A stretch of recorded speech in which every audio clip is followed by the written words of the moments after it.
Let's build your plan to reach financial freedom on just one page, because there are only 4 ways to make money. And the tricky part is that you're already making money in one of them. You may just not know which one it is or how to get to the right one in order to build a business that has more time, location, and financial freedom. My name is Lili, and this channel is where I document building my freedom-focused business and bringing you along with me. A freedom-focused business is one that has time freedom, location freedom, and financial freedom so that you can enjoy all the hard work that you're putting into building the life of your dreams. And as we go through this video, I made a quiz and a cheat sheet so you can evaluate exactly where you might be going wrong and get customized results. The link to that will be in the top comment. And right now, let's introduce you to 4 different people, each of them who are making money in a different way. First, there's Emily, the employee, and she makes her time in a pretty straightforward way. She trades her time for money from her boss. And whether she's working hourly or she's on an annual salary, she still has to show up for a certain amount of time and gets paid a certain amount of money. So at the end of the day, it's time for money. If she stops putting in the time, she stops getting paid. There's no shame in this. This is where most of us start. But if you're watching this video, you likely want to get out of this, which may lead you to acting like Sam,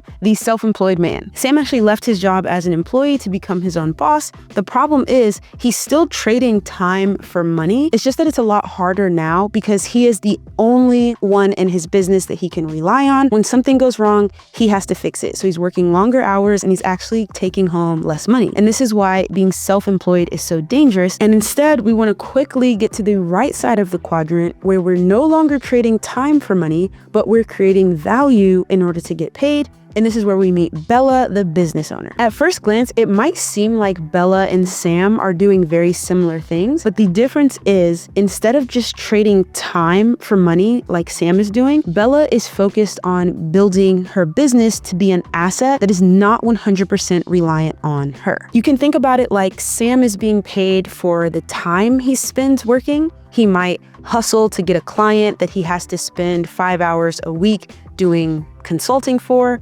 versus Bella is being paid for the results of her systems. It's not about the amount of time that she spends working, it's about the value that she's able to create. So she can set up ways to use systems, to use AI, to use other people to help get those results. And it doesn't matter if she hasn't spent a certain number of hours working to get them. The better her systems and the better results they get, the more time, location, and financial freedom that Bella creates for herself. Now, the best at doing this is Isaac, the investor. And while it's Bella's systems that make her money, for Isaac, it's his money that makes him money because he's no longer building the systems.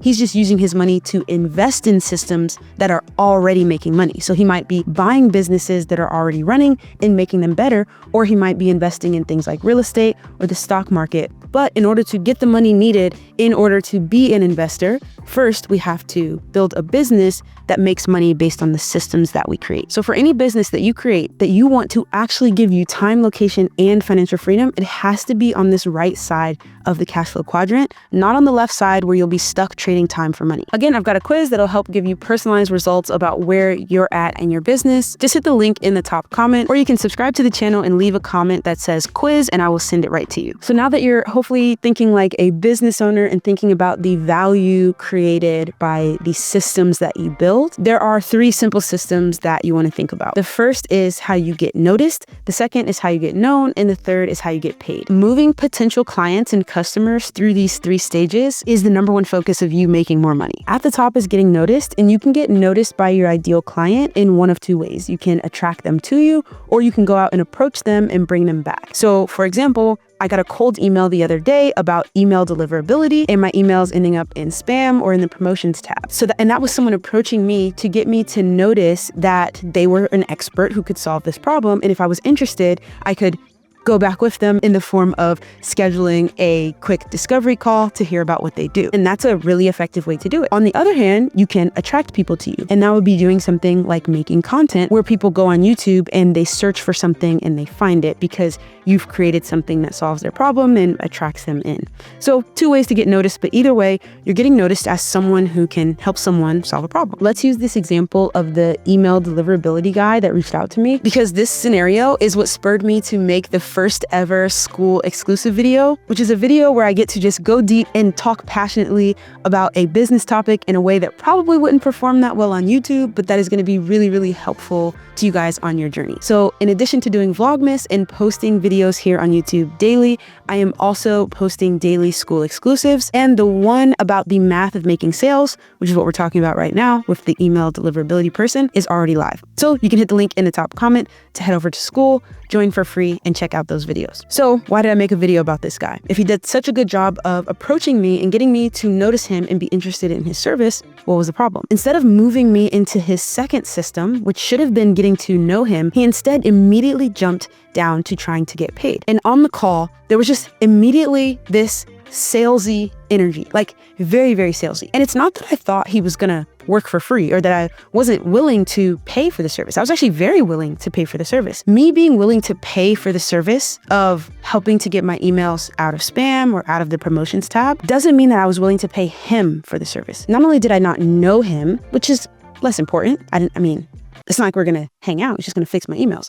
What was more important was that I didn't know his expertise. He gave me like a couple of screenshots of testimonials. He gave me like a one-page document of kind of going over the problem of landing in spam. I understand the problem. What I didn't understand was his solution. And that's why it's so important that you have some way for people to get to know you. Yes, you as a person is important because people do business with people they know, they like, and they trust, but also to get to know your expertise in your solutions. Because at the end of the day, people are selfish. We care about ourselves. And especially when it's a business transaction, the problem isn't that you're trying to get paid. The problem just might be that you're trying to get paid too much, too early. So in this example, we get on this call.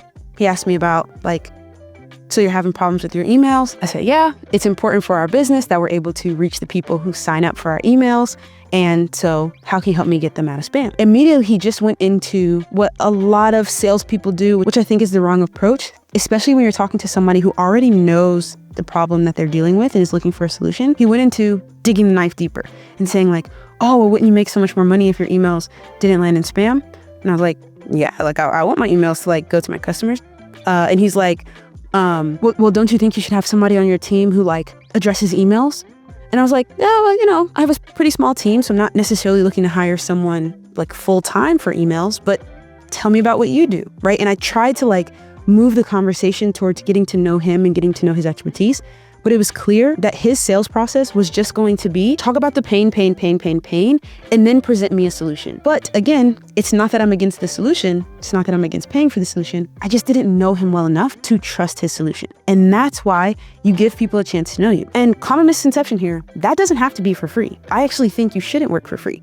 But instead of giving me this $2,000 per month offer in order to, I can't remember if it's $2,000 per month or $2,000 total, but it was $2,000 something, $2,000 offer to fix my emails in a way that I don't know what he's going to do because I haven't heard anything about his expertise. What he could have done that I probably would have purchased is given me a smaller offer that would have allowed us to test the grounds a bit. He could have said oh, for $300, I will spend an afternoon going through your back end of your email marketing software, letting you know exactly how many emails are going to spam. And I'll give you a couple of solutions that if you decide you want to go further with us, we can implement for you for an additional cost. I probably would have bought that right on the call for anything probably up to $500-$600, depending on how, much expertise he could demonstrate on the call. So it's not that in the get known section, you can't get paid.